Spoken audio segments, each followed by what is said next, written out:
अस्सलाम वालेकुम रहमतुल्लाहि व बरकातुहू। हाँ जी डियर स्टूडेंट, क्या हाल चाल है। उम्मीद करता हूँ कि आप अल्लाह पाक के फजल व करम से सब ठीक होंगे और सब खैरियत है। डियर स्टूडेंट, अगर आपने अभी तक दुरूद शरीफ नहीं पढ़ा तो काइंडली एक बार पढ़ लें। अल्लाह पाक की रज़ा के लिए अल्लाह पाक आपको जज़ाए खैर दे। तो आज हम आपके साथ डिस्कस करेंगे क्लास 9th एक्सरसाइज 1.5 का क्वेश्चन नंबर 1। ठीक है, find the determinant of the following matrix. आज हम आपको बताएंगे कि कैसे मैट्रिक्स का डिटर्मिनेंट निकालते हैं। ठीक है, डेट लेते हैं, उसको डेट शॉर्ट फॉर्म में कहते हैं। ठीक है, तो बहुत ईजी है, आपने टेंशन लेनी। ठीक है ना, चलिए हम करते हैं स्टार्ट। अब a इज इक्वल टू -1 1 2 0। बेटा ये उसने ना सबसे पहले आपको मैट्रिक्स दिया हुआ है, a इज इक्वल टू -1 1 2 0। ठीक है बेटा, इसका डेट फाइंड करने के लिए सबसे पहले दोनों तरफ स्ट्रेट लाइन लगा देते हैं, सीधी लाइनें दोनों तरफ, इधर भी लगाएंगे और इधर भी लगाएंगे और इधर भी लगाएंगे। ठीक है, उसके बाद मेरी जान उसके बाद ना जो ये राइट साइड पे आप क्या है, ये जो डिटर्मिनेंट लेना अपने इस मैट्रिक्स का, इसको देंगे इससे ज़रब। ठीक है, और इसको देंगे इससे ज़रब। ठीक है, और बीच में क्या लगाएंगे, माइनस लगाएंगे।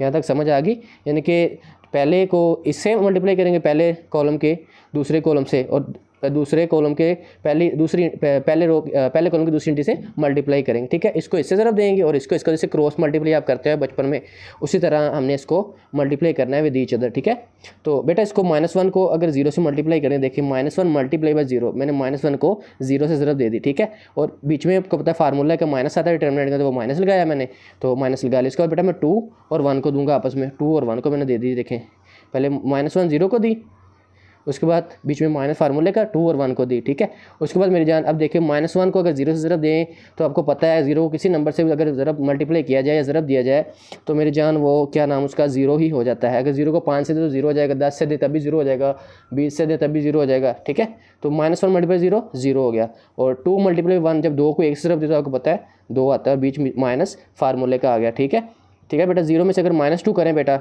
तो हमारे पास कितने रह जाते हैं, 0 में से अगर -2 निकालें तो -2 ही रह जाते हैं, क्योंकि 0 इज़ ऑलवेज पॉजिटिव नंबर, और 0 में से अगर -2 निकाल दें हम तो वही हमारे पास रह जाता है। 0 में से अगर -2 करें, आप कैलकुलेटर की मदद से भी कर सकते हैं, खुद भी आपको पता है, तो 0 में से जो नंबर भी माइनस करे वो नंबर एज इट ही उसी तरह नीचे आ जाता है। ठीक है बेटा, अब इसका नेक्स्ट पार्ट आपके सामने डिस्कस करते हैं, क्वेश्चन नंबर 2।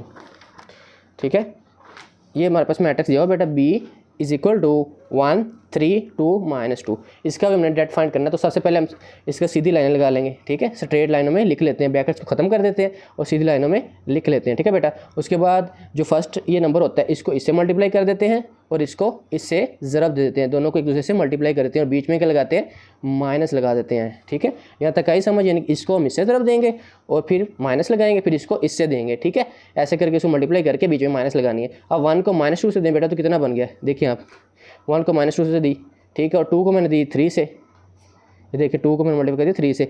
अब बीच में क्या आएगा, माइनस। अब 1 को अगर -2 से मल्टीप्लाई करें तो बेटा -2 ही आता है हमारे पास।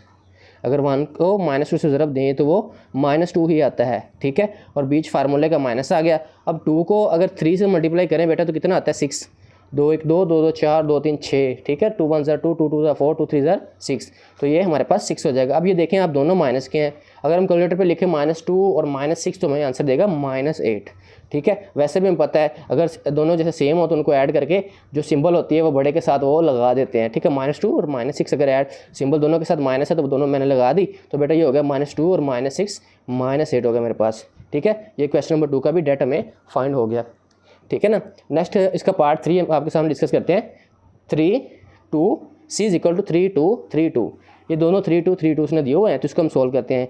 तो सबसे पहले बेटा इसको मैट्रिक फॉर्म में लिख लेते हैं और डिटर्मिनेंट फॉर्म में। ठीक है, सीधी लाइन दोनों तरफ लगा लेंगे, इधर भी लगाएंगे और इधर भी लगाएंगे। ठीक है, तो अब जो होता है आपको बताया, इसको इससे मल्टीप्लाई कर देते हैं डिटर्मिनेंट में और इसको इससे करके बीच में माइनस लगा देते होते हैं। इसको इससे करेंगे, पहले 3 को 2 से दी, ठीक है, मल्टीप्लाई किया मैंने, फिर बीच में फार्मूले का माइनस आ गया मेरे पास, फिर मैंने 3 को 2 से ज़रब दी।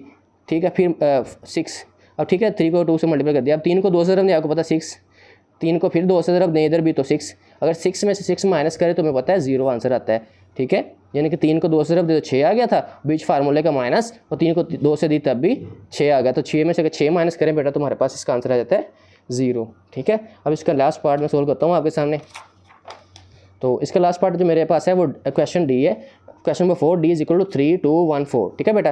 तो उसी तरह सबसे पहले हम इसको डिटरमिनेंट फॉर्म में कन्वर्ट कर लेंगे, तो यानी कि दोनों तरफ हम सीधी लाइन स्ट्रेट लगाएंगे, इधर भी और इधर भी, ठीक है। उसके बाद बेटा इसको मल्टीप्लाई करेंगे इससे, ठीक है, और इसको मल्टीप्लाई करेंगे इससे, ठीक है, और बीच में क्या लगाएंगे, माइनस लगाएंगे, ये तो आपने सीख ही लिया होगा, ठीक है बेटा। और 3 को जब 4 से ज़रब देंगे, देखिए 3 को 4 से दी और 1 को 2 से दी, तो बीच में फार्मूले का माइनस आया, माइनस लगा दिया, इसको मैंने इससे दे दी।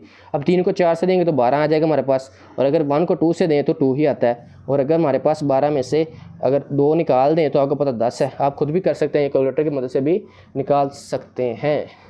डियर स्टूडेंट, उम्मीद करता हूँ कि आपको ये लेक्चर समझ आ गया होगा, आपको ये सारा लेक्चर समझ आ गया होगा कंप्लीट। और काइंडली हमारे चैनल को सब्सक्राइब किया करें, वीडियो को कंप्लीट वॉच किया करें, लाइक भी किया करें और कमेंट्स भी किया करें, ठीक है। अल्लाह पाक आपको जज़ाए खैर दे, जज़ाकल्लाहु खैर, अल्लाह हाफिज़।